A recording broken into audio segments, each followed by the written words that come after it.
Bonjour chers frères et sœurs en Christ, que la grâce, la paix, que la miséricorde de notre Seigneur Jésus-Christ vous soit abondamment multipliée. Shalom et bienvenue dans cette nouvelle vidéo de 7 minutes de pain quotidien du 15 juillet 2026. Nous poursuivons notre lecture dans le livre de Actes des Apôtres, chapitre 15, et nous allons lire aujourd'hui le verset 26.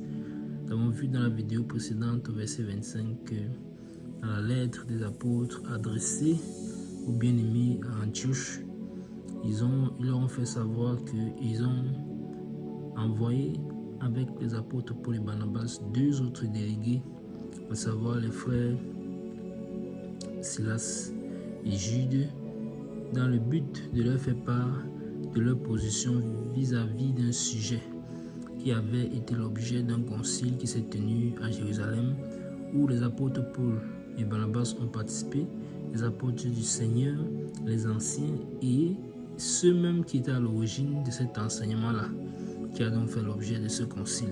L'enseignement consistait à dire qu'il faut absolument observer la loi de Moïse et être circoncis pour être sauvé. Les apôtres, bien évidemment, ont refuté cela, conduits par le Saint-Esprit, démontrant par les Écritures et en plus par les expériences qu'ils avaient déjà vécues avec le Seigneur que cela n'est plus d'actualité, que le Seigneur a déjà tout accompli. Il nous faut juste donc entrer en lui et expérimenter le repos, car c'est pour la liberté que Christ nous a affranchis.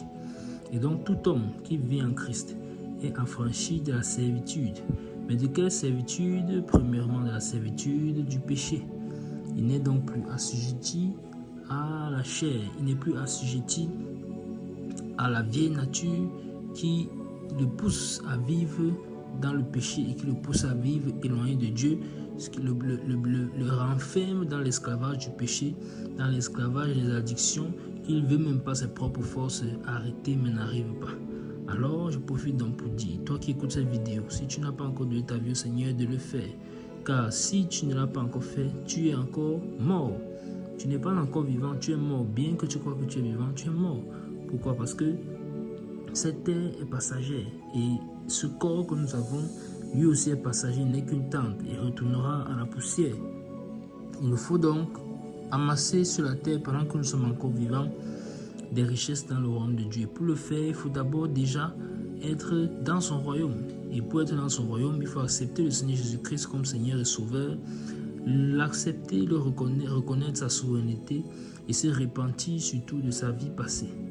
Quand on a fait ceci, le Seigneur accorde donc la grâce de recevoir son esprit. C'est son esprit donc qui est le gage de notre salut et qui scelle notre appartenance à lui. Et ensuite, on entre dans les eaux du baptême. Ensuite, entre dans les eaux du baptême, cherche quelqu'un qui va te baptiser pour que tu puisses sortir de cette mauvaise vie et vivre une vie nouvelle. Car les eaux du baptême te font t'identifier à la mort de Christ, mais également à sa résurrection en sortant des eaux du baptême. Alors, c'est le but de l'évangile et c'est l'un des buts centraux des échanges et des partages que nous faisons sur cette chaîne. Alors, les apôtres ont été envoyés avec cette lettre donc. Et le verset 26 que nous lisons aujourd'hui dit ceci: ces hommes qui ont exposé leur vie pour le nom de notre Seigneur Jésus-Christ. Amen.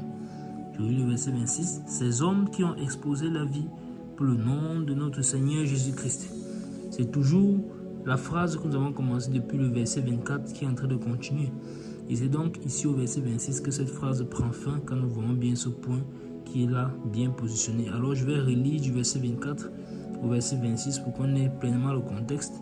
Ayant appris, c'est la lettre des apôtres aux bien-aimés qui sont à Antioche, ayant appris que quelques hommes partis de chez nous et auxquels nous n'avons donné aucun ordre vous ont troublé par leur discours et ont ébranlé vos âmes, nous avons jugé à propos, après nous être réunis tous ensemble, de choisir des délégués et de vous les envoyer avec nos bien-aimés Paul et Barnabas, ces hommes qui ont exposé la vie pour le nom de notre Seigneur Jésus-Christ. Amen. Donc voilà donc où cette fameuse phrase finit, cette phrase qui a pris 3 versets. Et ici, les apôtres mentionnent le fait que, ou bien mettent en exergue le fait que ceux qui sont en train d'envoyer vers eux, ce sont les apôtres Paul et Barnabas. des hommes qui ont exposé leur vie pour le Seigneur, des hommes qui ont marché pleinement dans la volonté de Dieu, conduits par le Saint-Esprit. Car c'est d'ailleurs le Saint-Esprit qu'ils avaient mis à part pour une œuvre, l'œuvre à laquelle ils les avaient appelés. Et ils sont toujours dans cette œuvre-là. S'ils n'étaient pas à Antioche, on a vu ça dans la vidéo précédente, s'ils n'avaient pas été à Antioche, ces hommes venus de la Judée avec cet enseignement qu'il faut observer la loi auraient pu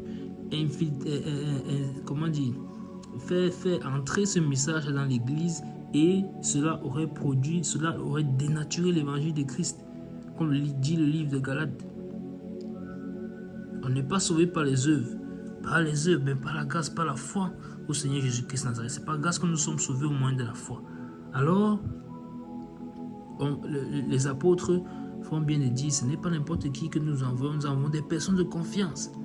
Des personnes de confiance. Ils ont déjà été utilisés à plusieurs reprises par le Seigneur.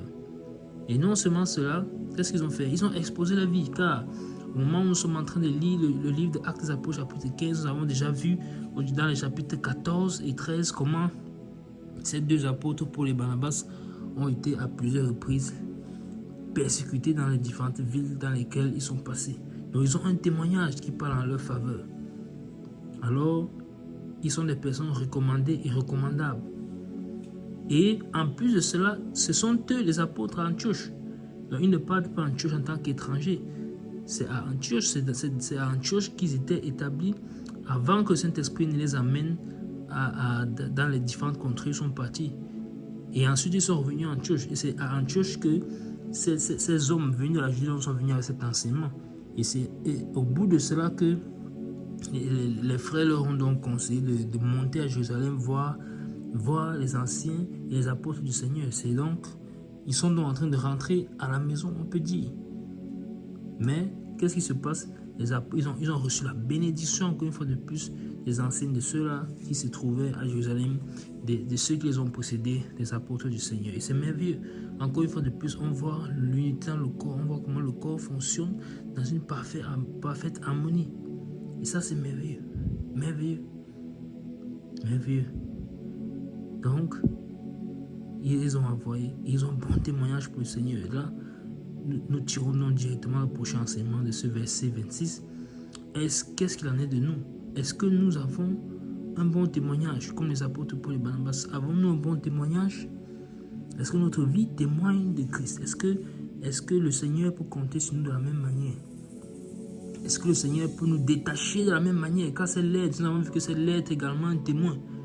Est-ce que le Seigneur peut nous envoyer avec un témoin? Est-ce que le Seigneur peut écrire, pas avoir son message à faire passer à l'église et nous le transmettre parce que nous sommes des serviteurs fidèles? Seigneur, aide-nous à être des serviteurs fidèles. Aide-moi à être un serviteur fidèle, Seigneur. Nous devons être des serviteurs fidèles. Des personnes sur qui le Seigneur peut compter. Ah, Seigneur, aide-nous. Nous arrêtons là pour aujourd'hui. C'était tout pour les 7 minutes de pain quotidien ce jour. Que la grâce et la paix et la miséricorde de notre Seigneur Jésus-Christ vous soient abondamment multipliées. Shalom.